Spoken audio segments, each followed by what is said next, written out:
Hello, it is January 28th, and we are going to be reading from Genesis 5:22 through 7:25, and Matthew 18:21 through 19:12, Psalms 23 1 through 6, and Proverbs 5:21 through 23.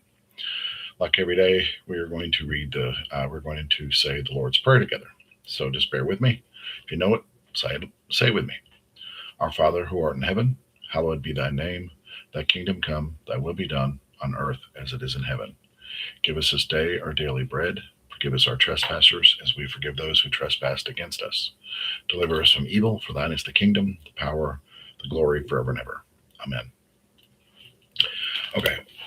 Genesis 5:22 through 7:25. I did say Genesis. Hang on a minute. I messed that up. We are in Exodus. So I need to change my. Bear with me 1 second.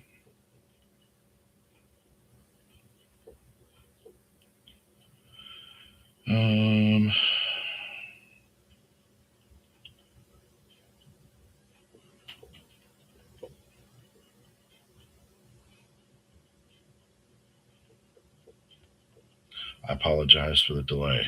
I put down Genesis, and we finished Genesis several days ago. So we are going to be in Exodus 5:22 through 7:25. Make sure I got that right here. I did. Okay, got my breakdown for that, and here we go. January 28th, Exodus 5:22 through 7:25. Moses went back to God and said, "My master, why are you treating this? Why are you treating this people so badly? And why do you even send me? From the moment I came to Pharaoh to speak in your name, things have only gotten worse for his people. And rescue. Does this look like a rescue to you?" God said to Moses, "Now you'll see what I'll do to Pharaoh.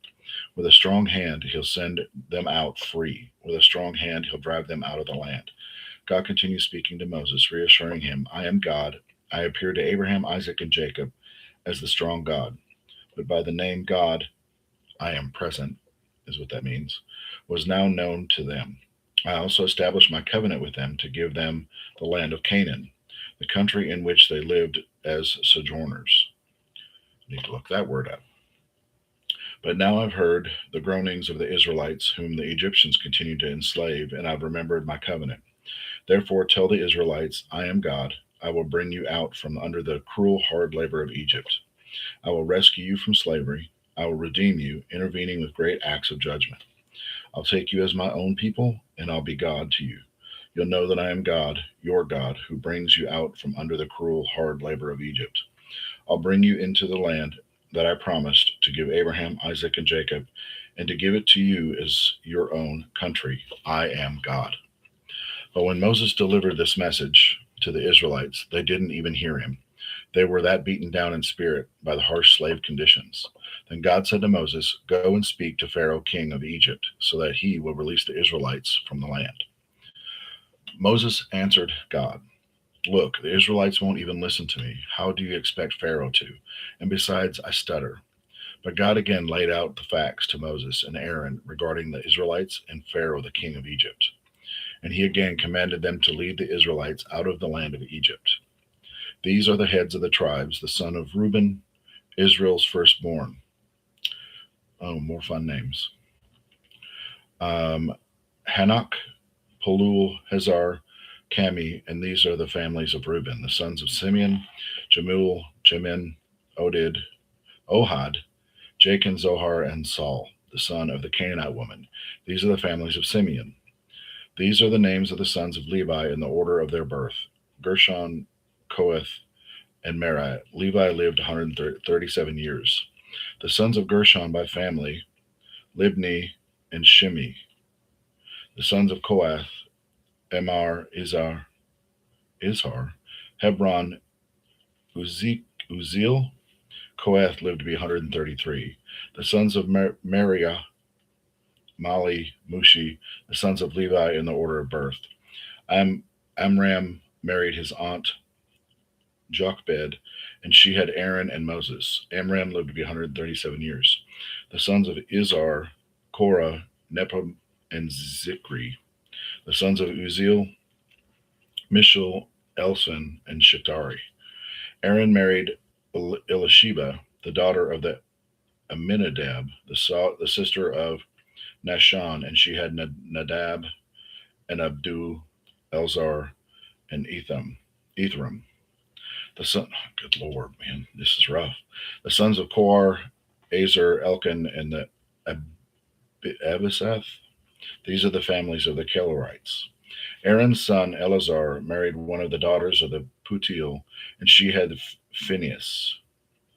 These are the heads of the Levite families, family by family. This is Aaron and Moses, whom God ordered, bring the Israelites out of the land of Egypt, clan by clan. These are the men, Moses and Aaron, who told Pharaoh, king of Egypt, to release the Israelites from Egypt. And that's how they stood when God next spoke to Moses in Egypt. God addressed Moses, saying, I am God. Tell Pharaoh, king of Egypt, everything I say to you. And Moses answered, look at me. I stutter. Why would Pharaoh listen to me? God told Moses, look at me. I'll make you as a god to Pharaoh, and your brother Aaron will be your prophet. You are to speak everything I command you, and your brother Aaron will tell it to Pharaoh. Then he will release the Israelites from his land. At the same time, I'm going to put Pharaoh's back up and follow it by fulfilling Egypt with signs and wonders. Pharaoh is not going to listen to you, but I will have my way against Egypt and bring out my soldiers, my people, the Israelites from Egypt, by mighty acts of judgment. The Egyptians will realize that I am God when I step in and take the Israelites out of their country. Moses and Aaron did exactly what God commanded. Moses was 80 and Aaron was 83 when they spoke to Pharaoh. Then God spoke to Moses and Aaron, and he said, when Pharaoh speaks to you and says, prove yourself, perform a miracle, then tell Aaron, take your staff and throw it down in front of Pharaoh, and it will turn into a snake. Moses and Aaron went to Pharaoh and did what God commanded. Aaron threw his staff down in front of Pharaoh and his servants, and it turned into a snake. Pharaoh called in his wise men and sorcerers. The magicians of Egypt did the same thing by their spells. Each man threw down his staff, and they all turned into snakes. But then Aaron's staff swallowed their staffs. Yet Pharaoh was as stubborn as ever. He wouldn't listen to them, just as God had said. God said to Moses, Pharaoh is a stubborn man. He refuses to release the people. He refuses to release the people. First thing in the morning, go and meet Pharaoh, and he goes down to the river at the shore of Nile. Take the staff and turn it into a snake, and say to him, God, the God of Hebrews, sent me with this message. Release my people so that they can worship me in the wilderness. So far, you haven't listened. This is how you'll know I am God. I'm going to take the staff that I'm holding and strike the Nile River water. The water will turn to blood. The fish in the Nile will die. The Nile will stink, and the Egyptians won't be able to drink the Nile water. God said to Moses, tell Aaron, take your staff and wave it over the waters of Egypt, over its rivers and its canals and ponds and all the bodies of water so that they turn into blood. There'll be blood everywhere in Egypt, even in the pots and pans. Moses and Aaron did exactly as God commanded them. Aaron raised his staff and hit the water in the Nile, and the Pharaoh and his servants watching. All the water in the Nile turned to blood. The fish in the Nile died. The Nile stank, and the Egyptians couldn't drink the Nile water. The blood was everywhere in Egypt. But the magicians of Egypt did the same thing with their inclinations. Still, Pharaoh remained stubborn. He wouldn't listen to them as God had said. He spun around and went home, never giving it a second thought. But all the Egyptians had to dig inland from the river for water because they couldn't drink the Nile water. 7 days went by after God had struck the Nile. So that's a long breakdown. So this is where the story gets good with Moses and the Pharaoh. They kind of go back and forth at each other. So over the course of probably the next 4 or 5 days, this is where the story gets good and kind of let my people go. The breakdown of Exodus 5:22 through 7:25 says Moses does exactly what God told him to do, and things got worse. Pharaoh tightens the grip, the people complain, and Moses questions God. And God's response is powerful. Now you will see what I will do. In other words, delay is not denial. God reminds Moses, I am the Lord, not a new God, not a weak one, the same covenant keeping God of Abraham, Isaac, and Jacob. Pharaoh's heart hardens, signs are shown, but Pharaoh still resists, even when the Nile turns into blood. Here's the lesson: obedience doesn't always bring immediate relief, but it always sets the stage for deliverance. God is making his power unmistakable. So when freedom comes, everyone knows it was him, not Moses. Sometimes God lets resistance grow so his victory can be questioned. Trust the process. God hasn't forgotten you. He's positioning you. Wow, that's deep. So Matthew 18:21 through 19:12. At the point Peter got up the nerve to ask Master, "How many times do I forgive a brother or sister who's hurt me?"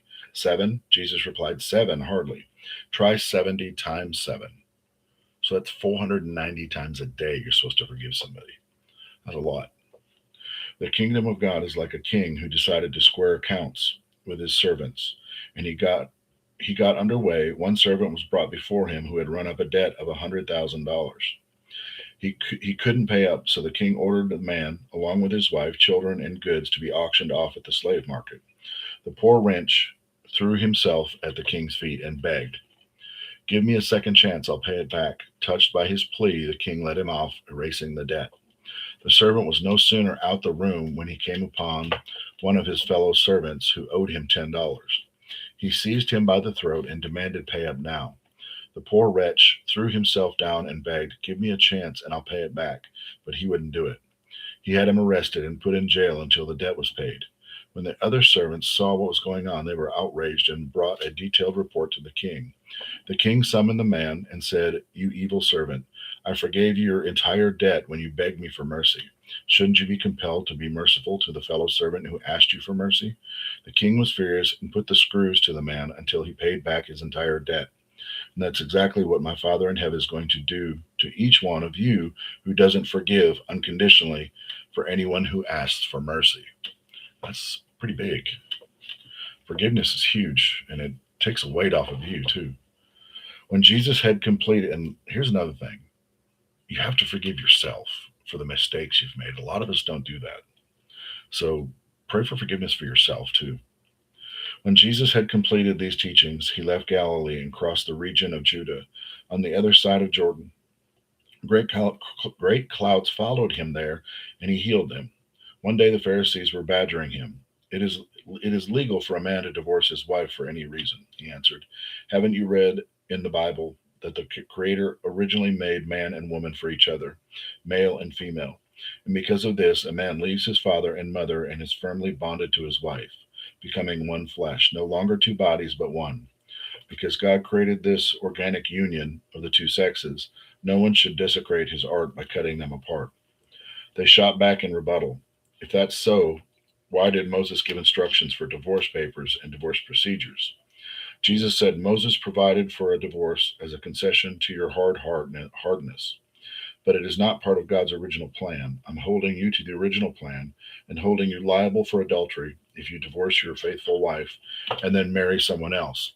I will make an exception in cases where the spouse has committed adultery. Jesus' disciples objected. If those are the terms of the marriage, why haven't we haven't got a chance? Why get married? But Jesus said not everyone is mature enough to live a married life. It requires a certain aptitude of grace. Marriage isn't for everyone. Some from birth, seemingly, never give marriage a thought. Others never get asked or accepted. And some decide not to get married for kingdom reasons. But if you're capable of growing into the largeness of marriage, do it. So the breakdown of Matthew 18:21 through 19:12 says Jesus raises the bar. Forgiveness isn't optional, it's unlimited. Then he shifts to marriage and commitment.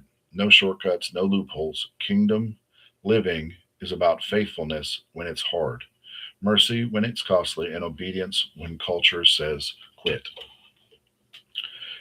Psalms. Oh, Josh, what do we got? For whatever reason, this sounds like yesterday's.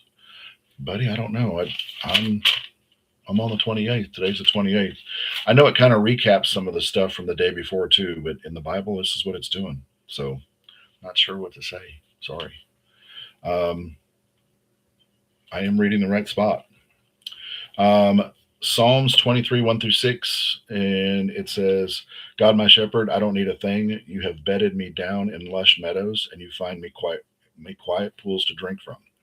True to your word, you let me catch my breath and send me in the right direction, even when the way goes through Death Valley. I'm not afraid. When you walk at my side, your trusty shepherd's crook makes me feel secure. You serve me a six-course dinner right in front of my enemies. You receive my drooping head, my cup brims with blessings. Your beauty and love chase after me every day of my life. I'm back home in the house of God for the rest of my life. The breakdown of Psalms 23, 1 through 6 says David reminds us of why this is possible. The Lord is my shepherd. God leads, restores, protects, and provides, even in dark valleys. You don't fear judgment when you trust the shepherd guiding you through it. Lastly, it's Proverbs 5, 21 through 23. It says, Mark well that God doesn't miss a move you make. He's aware of every step you take. The shadows of your sin will overtake you. You'll find yourself stumbling all over yourself in the dark. Death is the reward of an undisciplined life. Your foolish decisions trap you in a dead end. Proverbs 5, 21 through 23, the breakdown says, God sees your path. Sin isn't hidden, and consequences aren't random. Discipline ignores Discipline ignored becomes bondage. So it says to walk with God, obey even when you're alone, forgive fully, trust the shepherd, because how you talk today determines where you stand tomorrow. Um, Josh, you said, or Joshua, I guess you can go with Joshua. I clip it every day, and I start like here. It says the 28th. Oh, there it is, 28th. So I clip it from the day before to make sure I don't go backwards. And before I turn everything off, like I'll go to the 29th, and I'll put that little clip on there. I thought that too, maybe about a week or so ago, that the what I was reading, it kind of recapped again. And this is not the King James version. This is it's kind of like a study Bible in a way. It breaks it down and it simplifies it. So I'm going to use this Bible all year, and I haven't really thrown this out there yet. But starting next January, I'm going to read the King James version. So I've had a couple of people send me private messages that wanted me to read the King James version, but I've already started on this Bible, so maybe next year we'll have the other one, so that way people can kind of watch what they want. This one simplifies it, but a lot of those words and those people's names are just so difficult to say.